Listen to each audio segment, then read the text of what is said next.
Iya, pemirsa kembali lagi di Ruang Demokrasi. Saya ke Pak Aldrin Situmeyang. Pak Aldrin, oke, ini kalau begini begitu ya, kelihatannya keputusan bisa dikatakan belum bulat begitu ya, agak lonjong nih begitu, karena salah satu tidak menerima atau menolak begitu ya hasil perhitungan dari KPU sendiri. KIPP sendiri melihat bagaimana drama politik ini? Ya, kita lihat bahwa pemilu kemarin memang sangat cukup demokratis ya sebenarnya. Kenapa? Karena semua ada C1 sampai C6 tuh semua ada. Jadi kalau dibilang ada kecurangan segala macam, itu bisa dibuktikan aja kecurangan itu kan. Melalui jalur hukum, ya kan. Nggak perlu sebenarnya langsung membatalkan atau menolak ya. Karena kita mau masyarakat juga belajar berdemokrasi, melihat dengan figur yang calon presiden dengan siap kalah siap menang, itu menunjukkan masyarakat akan tertarik untuk di kemudian hari calon-calon presiden makin banyak. Ya, dengan catatan siap kalah siap menang. Nah, kalau ke posisinya kayak begini begitu. Ini kalau menurut Anda sendiri siap menang nggak siap kalah atau bagaimana? Ya, karena gini, kalau saya kasih analogik ya. Kalau kita bangun sebuah bangunan tinggi, ya, mau mencapai puncaknya, kan itu semua ada aturan kan, dari bawah naik tangga, naik lift ke atas sampai atas. Kalau nggak ikut aturan kan dia bisa terjun bebas kan, keluar dari aturan itu, bisa mati kan. Artinya yang sekarang ikutin aja dulu aturan KPU ini, sampai KPU memutuskan siapa hasilnya bagaimana ya, siapa yang menang, siapa yang kalah. Tadi kalau Kang Pipin bilang begitu, ini ada indikasi kecurangannya sistematis dan juga terstruktur begitu. Ya. Kalau KIPP melihat begitu? Kita sih ngeliat sampai saat ini belum ada. Karena apa? C1 sampai C6 itu kan ada. Masing-masing calon pegang C1, ya kan, bisa saksi-saksinya maksudnya. Itu bisa dilihat, di-compare aja. Ya enggak? Maksudnya supaya masyarakat lihat, ini demokrasi loh pemilu ini. Dan pertama kali di dunia pemilu yang paling sulit. Ya, karena kalau di negara lain, negara demokrasi, Amerika, Jerman contohnya, itu nggak ada pemilihan presiden merangkap pemilihan legislatif daerah, legislatif nasional pasti, ya enggak. Legislatif daerah itu nggak ada sebenarnya. Ini aneh. Memang dari jauh saya pernah katakan juga ke teman-teman KPU yang lama, sebaiknya jangan dilakukan seperti ini, karena harusnya KPU melakukan simulasi dulu, ya kan. Berapa lama penghitungannya? Apalagi masyarakat Indonesia banyak, 190 juta lebih kan. Kalau masyarakat Indonesia sedikit mungkin bisa cepat, 1 hari selesai. Ini hampir 2 malam bisa-bisa kan. Bisa dikatakan nggak begitu? Artinya kondisi ini begitu, ini merupakan akumulasi juga begitu ya. Kalau tadi Bang Irfan katakan begitu ya, yang kecewa ini nggak cuma tadi kontestasi begitu ya ada di sini begitu ya, tapi calon-calon begitu ya, mungkin yang DPRD atau DPR nasional sendiri yang gagal masuk ke gelanggang Senayan sendiri, ini ikut turut campur begitu menggoreng suasana. Ya, tapi tadi kan ditanya masuk pileg nggak, pileg diterima, ya nggak. Tapi kalau pilpresnya nggak, sebenarnya harusnya itu satu kesatuan kan. Kalau pilpresnya ditolak, pilegnya ditolak juga dong. Nah, ketika ditolak, semua caleg-caleg udah keluar duit banyak, pusing juga nantinya kan.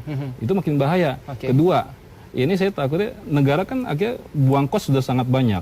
Ya, kos banyak kebuang, rakyat ya melihat kok ini pesta-pesta itu sayang itu. Kita nggak melatih, mendidik masyarakat untuk lebih berpikir demokrasi. Tapi bagaimana dengan tuntutan dari Kang Pipin sendiri ya, Kang Pipin gimana nih? Ya, saya kira Bang Aldrin, Abang harus memahami bahwa apa yang kami lakukan adalah mengikuti aturan hukum.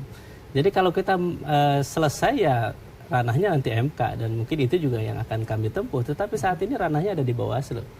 Dan ranahnya bagaimana publik memahami bagaimana kondisi saat ini ketika dari awal kami sebetulnya kalau saya ingin Abang sebetulnya baca pasal 547 ini. Pasal 547 Undang-Undang Pemilu tahun nomor 7 tahun 2017 jelas kok di situ. Siapapun pejabat negara yang mengambil kebijakan yang menguntungkan salah satu calon. Ketika saya mengatakan bahwa PKH 1 minggu sebelum pencoblosan dibagikan. Dianggarkan dalam website Setkap itu 2 kali lipat, dan ada perubahan jadwal pembagian dari awalnya Januari, Mei, kemudian November, kemudian diganti menjadi Februari dan April. Jadi saya mohon maaf, saya mengkritik para pengamat, para pemantau pemilu yang terlalu prosedural, tetapi tidak menyentuh dalam sisi jujur dan adil dan mengikuti aturan hukum ini. Kalau gitu, jadi kalau misalnya kita memahami bahwa dibolehkan tidak cuti, Pak Jokowi selama kampanye tidak cuti.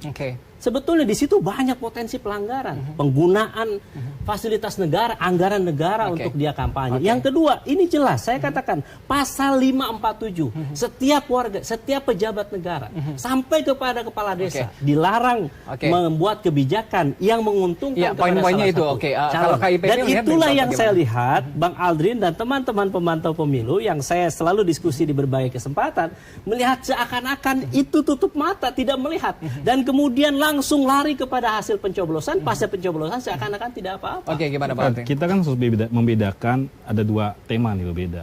Ya, ketika presiden melakukan kunjungan kerja atau kegiatannya, pekerjaannya, dengan ketika dia lagi kampanye, itu jelas kok, ya kan, bahwa maksudnya dia membedakan hari liburnya diambil untuk kampanye, ya kan. Ketika dia kunjungan kerja, dia tentu bekerja, ya kan. Artinya apa? Nggak mungkin juga kalau presiden cuti panjang, siapa memimpin negara? Nggak ada kan? Nggak usah diperdebatkan. Ada wakil presiden. Tuntas itu. Kami dan saya melihat Bang Aldrin ini lebih kepada 01. Jadi kalau lihat sikapnya, saya kira melihat bahwa itu seakan-akan adil sesuai dengan prosedur. Itulah yang saat ini kita hadapi. Bahwa adanya kecurangan itu mengusik rasa keadilan publik yang selama ini kita persoalkan. Itu kan tidak hanya pemerintahan pusat, ada pemerintahan daerah, ya kan? Nah, dari kelompoknya Kang Pipin ini ada nggak di pemerintahan daerah? Itu juga saya tanya dulu. Melakukan nggak itu?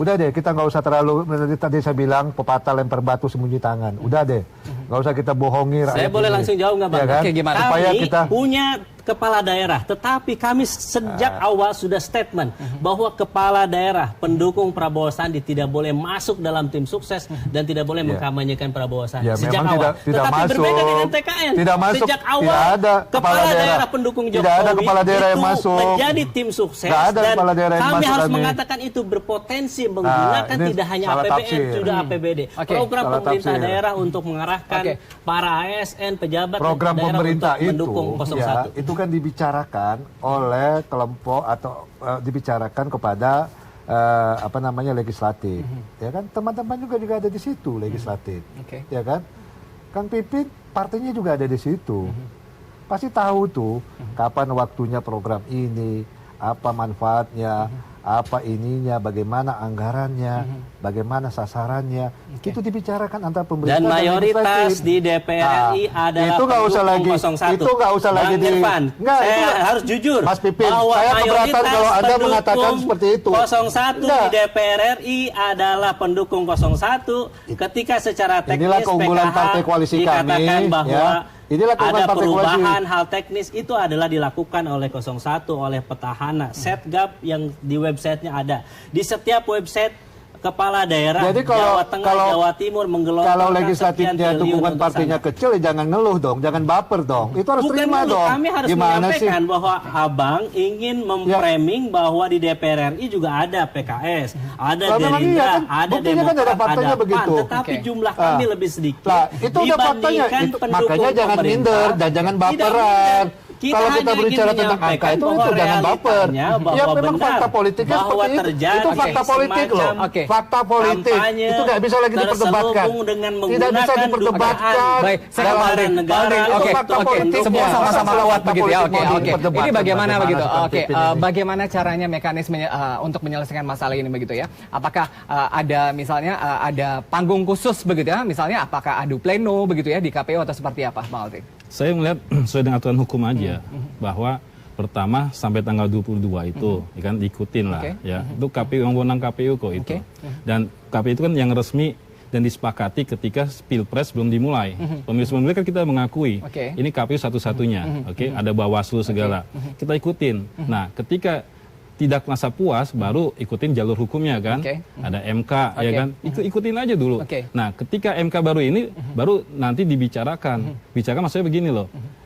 Kalau memang kan kalau di MK itu dia harus membuktikan seberapa besar kecurangan, perbedaan angkanya, perbedaan suaranya. Di situ dilihat. Baik, kita akan tanyakan ke Kang Pipin begitu ya. Apakah masalah ini begitu ya, menolak hasil ini akan masuk ke sengketa MK nantinya begitu? Pemirsa, di Ruang Demokrasi akan kembali sesaat lagi, tetaplah bersama kami.